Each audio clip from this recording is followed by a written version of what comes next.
දවසක් සියලුම දෙනාට ඔයාලම එකතු වෙලා ඉන්නේ මලි එඩිට් YouTube channel එකත් එක්ක. ඉතින් රටේ තියෙන අයහපත් තත්ත්වය එක්ක අපි වීඩියෝ ගොඩක් දැම්මේ නැහැ. මොකද රටේ ජනතාව ගොඩක් දුක් විඳිනවා. ගොඩක් අය නැති වෙලා, ගොඩක් අයට ගෙවල් අහිමි වෙලා, ගොඩක් අය අසනීප වෙලා. ඉතින් ඒ හැම දෙයකටම අපිත් හරිම කනගාටුවෙන් ඉන්නේ. අයහපත් තත්ත්වය නිසා ජීවිත අහිමි වූ සියලුම දෙනාට නිවන් සුව ප්‍රාර්ථනා කරනවා. ඒ වගේම ලෙඩ වෙලා ඉන්න හැමෝම ඉක්මනින් සුවපත් වෙන්න කියලා ප්‍රාර්ථනා කරනවා. ගෙවල් දොරවල් අහිමි වෙච්ච අය ඒ හැමෝම නැවතත් යථා තත්ත්වයට ඉක්මනින්පත් වෙන්න කියලා ප්‍රාර්ථනා කරනවා. ඉතින් අද අපි වීඩියෝ එකෙන් ගේන්න බලාපොරොත්තු වෙන්නේ ඔයාලට ගොඩක් වැදගත් වෙන දෙයක්. දැන් මේ දෙසැම්බර් මාසේ පොහොය දවසේ අපේ උතුම් ශ්‍රී පාදස්ථානයේ වන්දනා කිරීමේ වාරය ඇරඹුණා. ඉතින් ඒ හැමෝම දැන් අලුතින් යන කට්ටිය ඉන්නවනේ. එයාලට කියනවා කෝඩුකාරයෝ කියලා. ඉතින් ඒ කෝඩු චාරිත්‍ර වගේක් තියෙනවා. ඉතින් අපි අද මේ වීඩියෝ එකෙන් ගේන්න බලාපොරොත්තු වෙන්නේ අන්න ඒ කෝඩු චාරිත්‍ර ටික. ඉතින් අපි යමු වීඩියෝ එකට. කෝඩු චාරිත්‍ර. සැබෑ සිරිපා කරුණාව. පළවෙනි වතාවට සිරිපා වන්දනාවේ යන කෙනෙක් නම් කෝඩුකාරයෙක් කියලා කියනවා. ශ්‍රී පාදයේ කරුණා කරන විට දැනගත යුතු කරුණු සහ අවශ්‍ය දේවල් තියෙනවා. සොදු රෙදි මීටරයක්, කහ වතුරෙන් සෝදාගත් පඳුරු ගැට ගැසීමට රෙදි, ඉන්දිකටු නූල් බෝල, විටකන හුණු පැකට් එකක්, තෙල් මල් හඳුන් කූරු. හොඳින් මතක තබා ගන්න, ඔබ මේ යන විට සැරසෙන්නේ කාබේ විනෝද වෙන්න යන ගමනක් නෙමෙයි. ඔයාලා යන්නේ සමන් දෙවියන්ගේ අඩවියේ වැඩ සිටින සිරිපාද පද්මයේ වැඳ පුදා ගැනීමට. ඔබ මේ ගෙන යන කිසිම දෙයක් එහෙ දාලා එන්න එපා.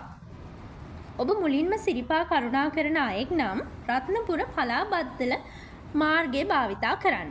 කෝඩු කෙනෙක් ශ්‍රී පාදයේ කරුණා කරනකොට කිරීමේ චාරිත්‍ර වාරිත්‍ර තියෙනවා. ඒවා කිරීමට ඇති සැබෑ ස්ථාන තියෙන්නේ ශ්‍රී පාදයට යාමට මුලින්ම සොයාගත් පලාබත්ගල මාර්ගයේ. අනිකුත් මාර්ගවල තියෙන සංකේතාත්මක ස්ථාන. ඔබ මුලින්ම සිරිපා කරුණා කරනවා නම් දවස් 3ක්වත් පේවී වන්දනාවේ යන්න ඕනි. මේ ඉතා පැරණි චාරිත්‍රයක් වෙනවා. සමන් දෙවියන්ගේ බැල්ම ආරක්ෂාව ශ්‍රී පාද අඩවියේ පවතින හින්දා ඔබ පේවී යන්නේ නම් එය ඔයාලටම තමයි හොඳ. ඒක ඔබගේ සිතටද සැනසීම. ඔබව වැන්දවීමට චාරිත්‍ර දන්නා නඩේ ගුරෙක් සිටී නම් ඔහුත් සමග කරුණාවේ යෙදෙන්න. පලාබත්ගල මාර්ගයේ ගමන් කරන විට කෝඩුකාරයාට මුලින්ම හමු වෙන්නේ පලාබත්ගල රජමා විහාරය. ඔයාලා විහාරයට ගිහිල්ලා පන්සිල් සමාදන් වෙලා විහාරයේ තියෙන සමන් දේවාලයට ගිහින් කපු මහත්තයා ලවා පඳුරු ගැට ගසා ගැනීමට වග බලා ගන්න ඕනි මුලින්ම. සමන් දෙවි හාමුදුරුවන්ගේ පිහිටයි ආරක්ෂාවයි කියලා සිරිපා කරුණා කරන්න පටන් ගන්න. ඒ යන ගමනේදී වාචාල කියවීම, ඕපදූප සහ අව කැපෙන වචන කියලා කට වරද්ද ගන්න නම් එපා. ලිහිණි අම්බලමට ඉහළින් නැති ස්ථානයට පඳුරු දාලා පන්සිල් අරගෙන කරුණා කරන්න. ඉහළින් හමුවන ලිහිණි හෙළ අසලට ගිහිල්ලා ලිහිණි අක්කේ කියා ලිහිණි අක්කාට කතා කර ගමන නැවත පටන් ගන්න. කටුකිතුල වංගුව දානශාලාවේ ගිමන් හැරලා එතෙන්ටද පඳුරු දාලා ඉහළට කරුණා කරන්න. කළුගඟෙන් දිය පොඳක් බීලා ඉහළට කරුණා කරන කෝඩුකාරයාට ඊළඟට හමුවන්නේ ගෙත්තම් පාන. බුදුරජාණන් වහන්සේ සිරිපාපියුම තැබීමට යන වෙලාවේ උන්වහන්සේගේ සිවුර ඉරිලා එය පැසූ ස්ථානයේ ලෙස ගෙත්තම් පහන හඳුන්වනවා. එය සිහිපත් වීමට කෝඩුකාරයාත් ගෙත්තම් කිරීමේ චාරිත්‍රය ගෙත්තම් පානදී සිදු කරනවා. මුලින්ම ඉන්දිකටුවට නූල් ඇමිනීම කෝඩුකාරයා විසින්ම සිදු කළ යුතුයි. ඉන්පසු ඔබ ගෙනා සුදුරෙදි යාරය කරට දමා ඒ හරහා නූලක් ඇදීම කරන්නේ නඩේ ගුරා.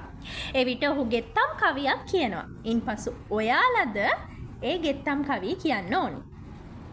ගෙත්තම් පානට මුනිරජ වැඩලා එළුසම් දිවිසම් ආසන කරලා ඉන්දිකටු නූලත් සුරත දරාලා ගෙත්තම් කෙරුවේ මළුව බලාලා. ඉන් පසු නූල සුදු රෙද්ද හරහා ඇද ඒ කෝඩුකාරගේ අතට දෙනවා. එවිට කෝඩුකාරය ගෙත්තම් පානේ නූල් පන්දුව ඇද එහි රැඳවීම සිදු කරනවා. මෙය කෝඩු කෙනෙකුට සිරිපා වන්දනාවේ ඇති ප්‍රධාන චාරිත්‍රයක්. ඉන් පසු සුදු පිරුවටය නවා බෑගේ දමා නැවත කරුණාවේ යෙදෙන්න. ගෙත්තම් පානෙන් පසු ඔබට හමුවන්නේ ධර්මරාජ ගල් පර්වතය. කෝඩුකාරයන් විසින් මෙම ගල්හි පඩි ගණන් කිරීම සිදු කරන්න ඕනි. ධර්මරාජ ගල තරණය කර ටික දුරක් යනකොට සීත ගගුල හම්බ වෙනවා. කෝඩුකාරයන් අනිවාර්යෙන් මෙම ස්ථානයෙන් නා පිරිසිදු වී සුදු ඇඳුමින් සැරසීම කළ යුතුයි. පිරුවට ඇඳගත් කෝඩුකාරයාට මේ ළඟට හමුවන්නේ හැරමිටි පහන.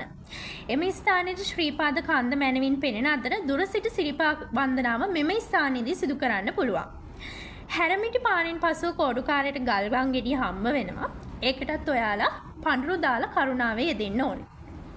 ශ්‍රීපාද වන්දනාවේ යෙදෙන කෝඩු ඇතුළු සියලු දෙනා තොරන් බැඳ පිළිගැනීමට සාදා ඇති මකර තොරණ මේ ළඟට හමු වෙනවා. එහිදී පන්සල් අරගෙන සමන් දෙවියන්ව වැඳලා කරුණා කිරීම සිදු කරන්න ඕනේ. ඉන්පසු මැල්ල මල කඳුර ආඩියා මල තැන්න පසුකර ශ්‍රීපාද කන්දට පිවිසෙන කෝඩුකාරයා මහා ගිරිදඹය පසු කිරීමෙන් පසු ඇහැල කනුවට ළඟාවන අතර එහිදී පන්සිල් ගෙන හුණු ටිකක් ඇඟිල්ලට අරගෙන මා ඉතාමත් යහපත්ව මද්‍රව්‍ය වලින් තොරව සිරිපා කරුණා කරන බවට පොරොන්දු වී කණුවෙහි හුණුගා නලල ගැසිය යුතුය. ඇහැල කනුව චාරිත්‍රයෙන් පසුව අහස් ගව්ව තරණය කර මළුවට පිවිසෙන කෝඩුකාරයා මල් හඳුන්කූරු පූජා කර පත්මය වැඳිට යා යුතුය. එහිදී නඩේගුරා විසින් කෝඩුකාරයා ගෙත්තම් කරගෙන සුදු පිරුවට පත්මෙහි එලා එමත කෝඩුකාරයාගේ නලල ගැසීම සිදු කරනවා. ඉන්පසු කෝඩුකාරයට එක්වරක් ගාන්ටාරයේ නාද කළ මා බුදුරජාණන් වහන්සේගේ සිරිපා කරුණා කළා යයි සිතා සතුටු වී බුද්ධාලම්බන ප්‍රීතිය පළ කළ හැකිය. මෙය දකින ඔයාලා 21 වන සියවසේ ඉපිද ඇති කෙනෙක් නම් සමහර විට ඔයාලට මේක විහිළුවක් වෙන්න පුළුවන්. සමහරව මේ කිසි දෙයක් නොකර සිරිපා කරුණා කර ඔවුන්ට කිසි කරදරයක් වුණේ නැතයි මේවා බොරු කියලාත් කියන්න ඉඩ තියෙනවා.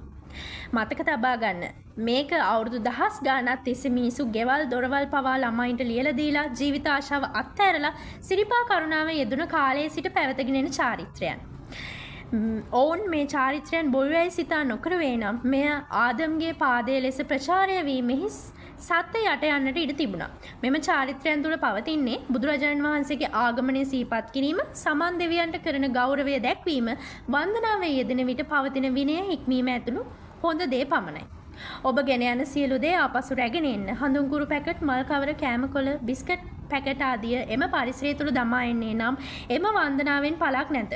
සිරිපා පුණ්‍ය භූමිය අපිරිසිදු කරන්නේ නම් ඔබට ඊට වන්දි ගෙවන්නට සිදු වෙනවා. ඉතින් ඔයාලා මේ කරුණ ටික දැනගෙන හිටියද? ඔන්න ඔයාලට සිරිපා වන්දනාවේ වාරය ආරම්භ වෙලා තියෙනවා. ඉතින් කෝඩුකාරයන් විදිහට යනවා නම් මේ චාරිත්‍රය ඔයාලට වැදගත් වෙනවා කියලා අපි හිතනවා. ඉතින් ඔයාලගේ අදහසක් අපේ කමෙන්ට් සෙක්ෂන් එකේ දාන්න කියන ගම අදට අපි ගිහින් එන්නම්.